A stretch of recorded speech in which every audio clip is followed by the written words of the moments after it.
Hello student, स्वागत है आपका अपने यूट्यूब चैनल स्टडी 100 में। मैं प्रदीप आप लोगों के बीच एक बार फिर से। और मैं जैसे मैं बोला था कि अब जो है इसके बाद जो क्लास अभी तक जो हमारी लाइव सेशन चल रही हैं वो तो चल ही रही हैं, साथ ही साथ आप लोगों के जो भी आगे क्लासेस दी जा रही हैं वो दी जा रही हैं। लेकिन इसी बीच में मैं आप लोगों के बीच रिकॉर्डेड फॉर्म में आप लोगों का क्लास चलने जा रहा है, जिसमें नाम है one topic and one lecture.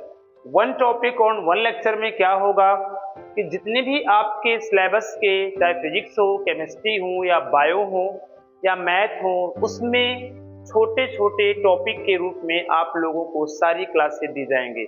यानी क्लासेस ऐसी होंगी जो आप कम समय में उसको ज़्यादा अध्ययन कर सकें। यानी जैसे आपको अगर कोई भी डेरिवेशन फिजिक्स का देखना हो या बीच में से कोई डेरिवेशन आप लोगों को समझ में नहीं आ रहा है, तो ऐसी स्थिति में आप लोगों को जो है उस क्लास में आप देखेंगे, दृश्य सर्च करेंगे, तुरंत वो चीज़ें क्या है आपके सामने आ जाएंगी।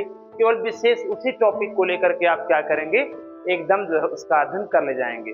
तो जैसा भी आप लोगों को होगा, बिल्कुल आप लोग जो है कमेंट कीजिएगा कि किस प्रकार का कैसा आपको ये क्लास लग रहा है, बिल्कुल इस पर जुड़िएगा। साथ ही साथ आप लोगों को बता देना चाहता हूँ कि वन टॉपिक वन लेक्चर जैसे चलता रहेगा, लेकिन बीच में 15 सितंबर से आप लोगों को जो है वन शॉर्ट वीडियो के माध्यम से आप लोगों को सब कुछ क्या रिवीजन किया जाएगा। तो आज का जो हमारा क्लास होने जा रहा है उसमें वन टॉपिक वन लेक्चर में हम फिजिक्स का पहला चैप्टर वैद्युत आवेश का कूलाम के नियम को लेकर चर्चा करने जा रहे हैं। तो आइए चलिए हम लोग देखते हैं कूलाम का नियम क्या है, आवेश क्या है। क्योंकि आवेश को लेकर काफी कुछ लोगों के दिमाग में क्या है, मिथ्या रहती है कि आवेश क्या है, ऊर्जा है या कुछ और है। तो इनको लेकर के हम बात कर लेते हैं। इसके बाद में हम आवेश जो है कूलाम के नियम को बात करेंगे, छोटे से पॉइंट को रखेंगे आपके सामने, उसके बाद में वो पॉइंट क्लियर हो जाएंगे। ऐसे ही इस चैप्टर में जितने भी डेरिवेशन है उनको लेकर के हम बात करेंगे। चलिए आते हैं और देखते हैं आज के क्लास में कैसा आपको लगता है। बिल्कुल आप कमेंट कीजिएगा और मैं ये पूरी तरह से प्रयास कर रहा हूँ कि छोटे छोटे पॉइंट में आप लोगों को छोटे टुकड़ों में हर चीज को देना प्रारंभ करूँ। ठीक है, चलो आते हैं, बात कर लेते हैं पहले पॉइंट को लेकर के, आवेश किसे कहते हैं। सबसे पहला जो पॉइंट आता है उसका नाम है आवेश क्या है। आवेश को लेकर काफी लोगों को मिथ्या रहती है, तो बता दूं मैं आप लोगों को, छोटे से पॉइंट बताता हूँ। आवेश का संबंध, सबसे आवेश का जो सीधा संबंध है वो किससे है बताओ। सबसे पहले थेल्स से है। और थेल्स जो है कहाँ के साइंटिस्ट हैं बताइए। साइंटिस्ट नहीं है, फिलोसफर हैं, जो कहाँ के हैं, यूनान के हैं। बताओ कहाँ के हैं, यूनान के हैं। और इन्होंने सबसे पहले क्या किया था, अंबर नामक पदार्थ को लिया था। अंबर प्लस क्या, अंबर नामक पदार्थ को बिल्ली की खाल और रोमेदार खाल से रगड़ा था। तो इन्होंने देखा था कि इसमें छोटी और हल्की वस्तु को आकर्षित करने क्या है बताओ, गुरुत्वाकर्षण रहता है। छोटी और तथा क्या होती है बताओ, तथा हल्की वस्तु क्या होती हैं, आकर्षित कर लेती हैं। हल्की वस्तु क्या होती है बताओ, आकर्षित कर लेती हैं, आकर्षित कर लेती है। ठीक है, आकर्षित कर लेती हैं। इस तरह से इसको आपको ध्यान देना है, आकर्षित हो जाती हैं। जब अंबर नामक पदार्थ को बिल्ली या रोमेदार खाल से रगड़ते हैं तो उसमें छोटी और हल्की वस्तुओं को आकर्षित करने गुरुत्व हो जाता है। लेकिन ये बहुत कुछ नहीं कर पाए। थेल्स जो है यूनान के थे। इनके सन 1600 यानी आज से क्या है 1600 वर्ष पश्चात है जो है, वर्ष क्या है सन 1600 में जो है देखा जाए तो कौन आए, एक अमेरिका है, इंग्लैंड के साइंटिस्ट आते हैं। कौन आते हैं, इंग्लैंड के साइंटिस्ट आते हैं। उनका नाम है डॉक्टर गिलबर्ट है। बताओ क्या नाम है, डॉक्टर गिलबर्ट आते हैं, जो कहाँ के हैं, इंग्लैंड के साइंटिस्ट हैं। बाबू कहाँ के हैं, इंग्लैंड के साइंटिस्ट, जैसे इंग्लिश वैज्ञानिक कह सकते हैं। और इनका कहना था कि हम केवल, इन्होंने अंबर और एक ही पदार्थ को नहीं, कई पदार्थों को लेके बात किया था। और कई पदार्थ में क्या क्या था आप लोगों को बता देना चाहता हूँ। उसमें लाख था, इन्होंने क्या किया था, कांच था, ठीक है, और क्या था, गंधक था, और क्या था बताओ, एबोनाइट था, ठीक है, एबोनाइट था। और भी अन्य पदार्थों को लेकर के इन्होंने क्या किया था बताइए, फ्रिक्शन किया था, घर्षण किया था, आपस में रगड़ा था।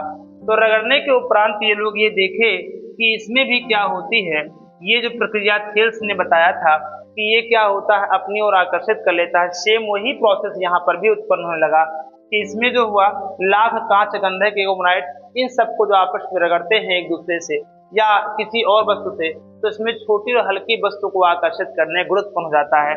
तो इसी आधार पर डॉक्टर गिलबर्ट ने कहा कि आवेश जो है एक प्रकार की ऊर्जा है। आवेश क्या है बताओ, एक प्रकार की जो है ऊर्जा है, एक प्रकार की जो है ऊर्जा है, एक प्रकार की ऊर्जा है, एक प्रकार की ऊर्जा है, जो हम जब क्या करते हैं, किन्हीं दो वस्तुओं को आपस में रगड़ते हैं तो उसमें एक प्रकार की ऊर्जा निकलती है जिसके कारण वह छोटी और हल्की वस्तु को अपनी ओर आकर्षित कर लेता है, और उसी ऊर्जा को उन्होंने क्या नाम दिया? आवेश नाम दिया। तो आवेश एक प्रकार की ऊर्जा है जो हर एक पिंड में पहले से तो विद्यमान होती है, बस उसको प्राप्त करने के लिए हमको क्या करना पड़ेगा? एक दूसरे के साथ फ्रिक्शन करना पड़ेगा। यानी हम किसी पिंड पर प्रतिकूल कार्य करके आवेश को प्राप्त कर सकते हैं, अनुकूल कार्य करके जो है उस पर आवेश को प्राप्त नहीं कर सकते हैं। तो समझ में आ गई होगी कि आवेश एक प्रकार की ऊर्जा है जो किन्हीं दो वस्तुओं को आपस में रगड़ते हैं या उसको फ्रिक्शन करते हैं, तो अब वह छोटी और हल्की वस्तु को अपनी ओर आकर्षित कर लेता है, जिसे हम क्या कहते हैं? आवेश कहते हैं। और इसका सिद्धांत जो है डॉक्टर गिलबर्ट ने दिया था, और उन्होंने उसको ऊर्जा के रूप में बताया, और ये भी कहा कि आवेश जो होता है ब्रह्मांड के प्रत्येक पिंड में मौजूद होता है, या हम तभी प्राप्त कर सकते हैं जब उन पर क्या है? प्रतिकूल कार्य किया जाए, यानी उसको फ्रिक्शन किया जाए, तभी वो चीजें प्राप्त हो सकती हैं।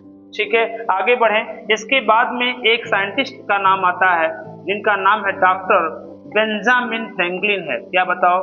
बेंजामिन फ्रैंकलिन नाम के वैज्ञानिक हैं, बेंजामिन फ्रैंकलिन हैं। और फ्रैंकलिन ने ही क्या किया था?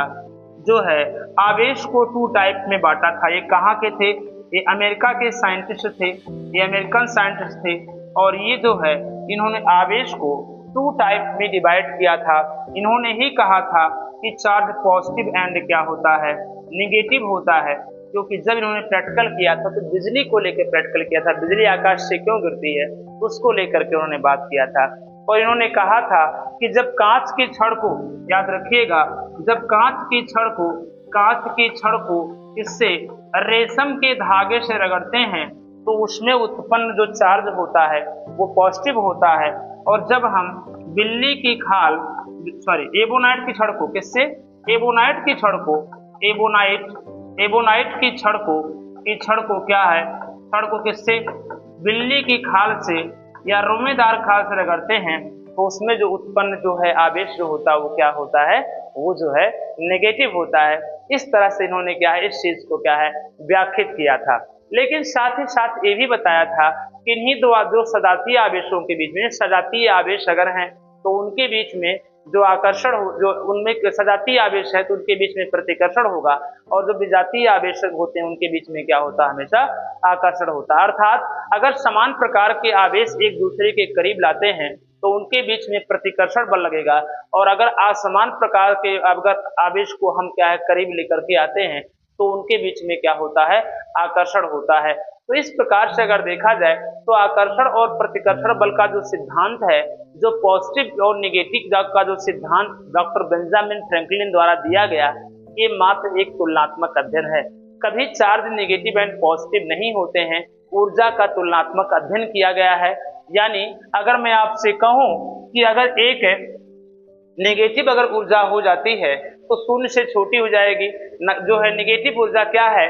जब हम किसी पिंड में क्या करते हैं, एक पिंड को उन्होंने क्या है? कांच की छड़ को रेशम से धागे से रगड़ा, और जब एबोनाइट की छड़ को बिल्ली की खाल से रगड़ा तो कांच की छड़ में इसकी अपेक्षा ऊर्जा ज्यादा आई होगी, इसलिए इसको उन्होंने प्लस बोला, इसको क्या बोला? माइनस बोला। अगर आपके पास पैसे हैं, मेरे पास भी पैसे होंगे, हो सकता है आपसे कम हो, लेकिन क्या है? अगर आपसे कम है तो हम माइनस है, लेकिन मेरे पास है, मैं किसी से क्या होंगे? अधिक रहेंगे। याद रखिएगा, यानी क्या है? ये एक तुलनात्मक अध्ययन है। ऊर्जा सबके पास, ब्रह्मांड में जितने भी पिंड हैं सबके पास एनर्जी है, लेकिन एनर्जी का तुलनात्मक अध्ययन ही कहीं ना कहीं नेगेटिविटी एंड पॉजिटिविटी को क्या है? दर्शाता है। यानी क्या है? अगर एक पिंड में ऊर्जा अधिक है, दूसरे पिंड में ऊर्जा कम है, तो उस पिंड के सापेक्ष वह पिंड कैसी होगी? नेगेटिव ऊर्जा से क्या होगी? जो है उसमें ओतप्रोत होगी, या उसमें नेगेटिव ऊर्जा क्या होगी? विद्यमान होगी। यानी नकारात्मकता जो होती है, जो नेगेटिविटी जो एनर्जी आती है, वह एनर्जी दूसरे के साथ क्या है? देखा जाए तुलनात्मक अध्ययन है। ऐसा कभी नहीं होता है कि अगर हम दो पिंडों को फ्रैक्शन करते हैं, भाई अगर अपने हाथ को हम फ्रैक्शन करेंगे या किन्हीं दो पिंडों को फ्रैक्शन करेंगे तो क्या वो हीट नहीं होगा? हीट दोनों होंगे, सभी हीट हो जाएंगे। लेकिन हमेशा याद रखिएगा, हीट हो रहा है, हीट प्रोसेस ही कहीं ना कहीं चार्ज का रूप बताता है, चार्ज का क्या है महत्व बताता है, आवेश को बताता है। इसलिए जो हीटिंग प्रोसेस हो रही है वो सब में होगी। इसलिए देखा जाए किसी में कम हो सकती है, किसी में ज्यादा होगी। जिसमें कम होगी और जिसमें ज्यादा होगी, अगर उसके सापेक्ष उनका तुलनात्मक अध्ययन किया जाएगा तो एक में पॉजिटिव दिखाया जाएगा, एक में क्या नेगेटिव दिखाया जाएगा। इस कॉन्सेप्ट के आधार पर ही जो है उसको जो है दिया गया था। ठीक है, उसको क्या है दिया गया था। तो इस प्रकार से आप लोग देखें तो पॉजिटिव और नेगेटिव कॉन्सेप्ट को क्या है क्लियर किया गया था। ठीक है, तो ये थी आज की आप लोगों की आवेश की चर्चा। हालांकि मुझे आपको वन टॉपिक वन लेक्चर में और भी चीजों को लेकर बात करनी है। हम बताए हैं कि 10 मिनट 5 मिनट की वीडियो होंगे जिसको लेकर के क्या है बात कर रहे हैं। ठीक है, समझ में आ रहा है? अगर समझ में आ रहा है तो वीडियो को लाइक करें, सब्सक्राइब करें और एक दूसरे के साथ जरूर शेयर करने का प्रयास करें। ऐसे ही वीडियो पाने के लिए आप लोग निश्चित इस चैनल से जुड़े रहें।